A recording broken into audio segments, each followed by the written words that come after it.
Hi, I'm Jeff Richards, and welcome to Japan Today Spotlight, where we go deeper into the headlines you know and some you might have missed. Japan can't seem to do anything right by U.S. President Donald Trump recently. In the last few weeks, Trump has called Japan very spoiled and confirmed his plan to impose a 25% tariff on Japanese cars. He's also criticized Japan for not buying more rice while claiming to have a rice shortage, urged Japan to buy more oil, and pushed the country to boost its defense spending. All of this is bad news for Ishiba, who may lose his job if the ruling Liberal Democratic Party fares badly in the July 20th upper house election. He's been hoping to build the kind of relationship with Trump that former Prime Minister Shinzo Abe had for 4 years.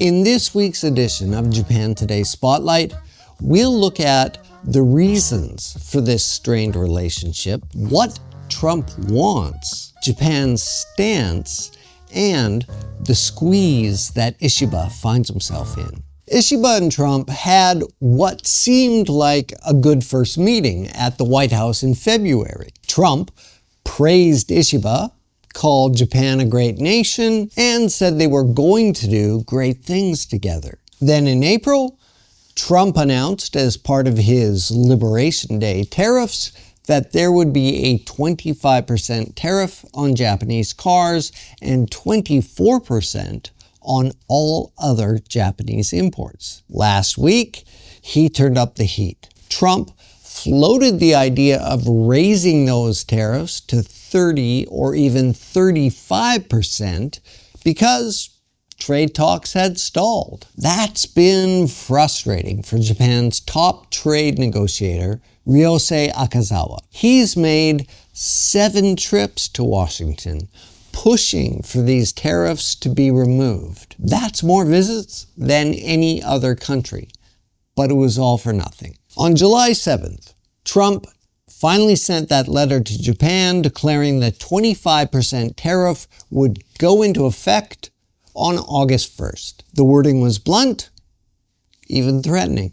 The letter read, "If for any reason you decide to raise your tariffs, then whatever the number you choose to raise them by will be added on to the 25% that we charge." In an interview on Fox News in late June, he said that despite the great relationship the U.S. has had with Japan for decades, when it comes to trade, Tokyo has been very unfair. During the interview, Trump said, "They won't take our cars, and yet we take millions and millions of their cars. They have ripped us off for 30 to 40 years.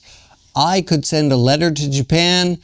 Dear Mr. Japan, here's the story. You're going to pay a 25% tariff on your cars." Of course, the Dear Mr. Japan comment went viral, and Trump was mocked online for not referring to Japan's Prime Minister by name. Now, Japan's stance is that its automakers have made direct investments into the United States worth $61.6 billion, that's about 9.9 trillion yen, and created 2.3 million jobs. Currently, 26 Japanese auto manufacturing plants in 13 states employ more than 60,000 workers, according to the Japan Automobile Manufacturers Association.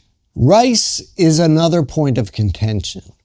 The U.S. criticizes Japan for what it says is a 700% tariff on rice. Japan limits tariff-free minimum access imports of staple rice to 100,000 metric tons a year, or around 1% of total consumption. The U.S. accounted for roughly 60% of that amount last fiscal year. Trump complained on his Truth Social platform that Japan has a massive rice shortage, but won't take U.S. rice. And as if autos and rice weren't enough, oil is now on the table too. Trump says Japan should buy more American oil and less from the Middle East. He says that would help reduce Japan's trade deficit with the United States. It's no coincidence the oil issue came up right after the US bombed nuclear sites in Iran. Japan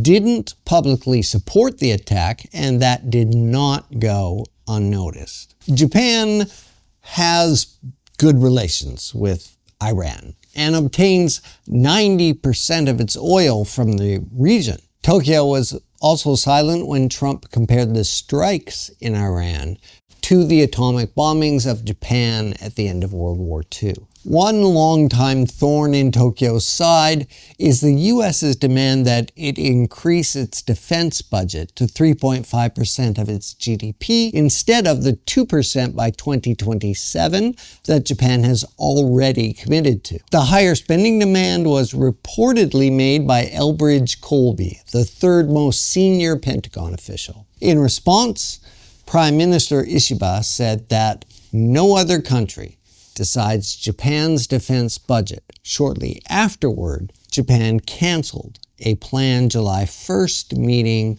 between its defense and foreign ministers and their US counterparts. Ishiba had hoped to ease some of the friction by meeting with Trump in person. At the G7 summit in Canada in June, the best that he could do was manage a 30-minute meeting with nothing substantial achieved. He also decided to skip the NATO summit in Europe after failing to secure a one-on-one with Trump. As long as this tariff issue remains unsettled, this relationship is unlikely to improve. Like other countries, Japan is starting to wonder if the US is still a reliable partner. Lower-level cooperation is continuing, with joint military drills, for example, but Japan is looking to boost its security relationships in the Indo-Pacific,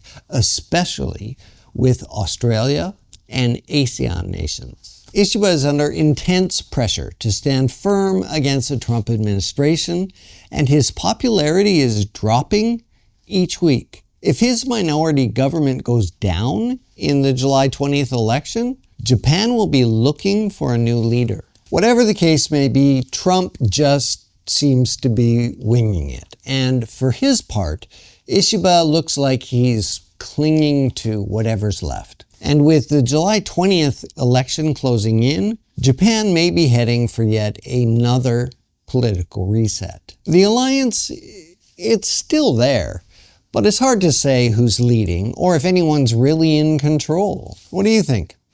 Is this just another rough patch, or are we watching something unravel in real time?